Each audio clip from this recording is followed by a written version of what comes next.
Iverenantsika kosa ny sehatra sosialy efa mahazatra ry zareo teo anivon'ny Orange Solidarité Madagasikara ny fanatanterahana ny asa sosialy noho izany indrindra nahatonga azy ireo ny karakara ilay hetsika Orange Solidarité Noël 2013 ankizy marobe avy amina fanakaviana sahirana no notoloran'izy ireo tombontsoa manokana amin'izao akatoky ny fety izao.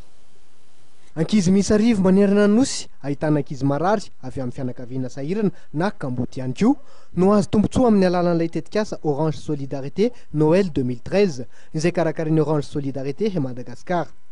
Nosantarina tetsy amin'ny Alliance Française etsy Andavamamba ity asa soa ataon'ny Orange ity io maraina io ka ankizy misy 470 avy eto andrenivohitra no nasaina tamin'izany. Nanokana fandaharam-potoana fialamboly miavaka ho an'ireto ankizy reto ny Orange Solidarité Madagasikara. Orange Solidarité Madagasikara rehefa betsaka tokoa ny foanan'ireo rehefa taona maromaro zao no isakan'izao vanim-potoana ny fety zao dia manao an'izay azo atao mampifalifaly ny ankizy hoe rasy fivelomana indray aman-dreny, tsy ampy fivelomana indray aman-dreny na hoe Kamboty na hoe manana fahasembanana dia isataony zay manao foana isataona vatomamy kely mety misy boky kely mety misy kilalaotra nefa tserovana kely fotsiny fa tamin'ity taona ity kosa dia hafa ny fipetraka dia Orange Solidarité Noël tena mifolo sy roa arivo raha nahitan'ireo asa sosialy maro nataony Orange Solidarité Madagasikara manerana ny nosy fiara amin'ny asanay any ivelany any atity dia nanao zay mampietsy kotokoa resaka élan de solidarité nanao opération jeu destination Madagascar naampona ny vola nisy ary nalefa taty amin'ny Orange Solidarité Madagascar anampiana ny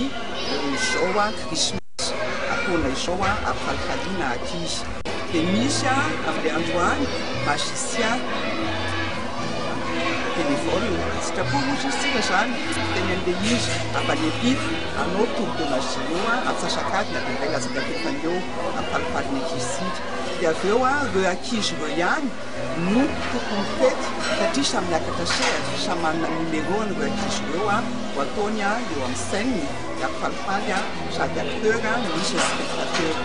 Nanatrika ary nanome voninahitra ity fotoan-danonana ity ny tare généralin'ny Orange Madagasikara Andriamatoa Michel Barré sy ireo mpiasa manao asa soa ao anivon'ny Orange Madagasikara ary niarany zara faliana tamin'ireo ankizy. Mbola mitoy ny 24 Desambra ho avy zao ity tetikasa Orange Solidarité Noël 2013 ity any anivon'ireo hôpitaly maro samihafa eto andrenivohitra, ireo fikambanana, sekoly sy ireo mpiara-piombonantoka rehetra amin'ny Orange Solidarité Madagasikara eto andrenivohitra. Iny vaovaon'ny sosialy ihany koa toko lasa toko vavy ajaina no mamarina ny fampalalana vaoantsika tamin'ity takriva ity sorona feno no atolotra honao nanaraka izany hatramin'ny farany manome fotoana honao ny tena koa manaraka indray veloma tompoko.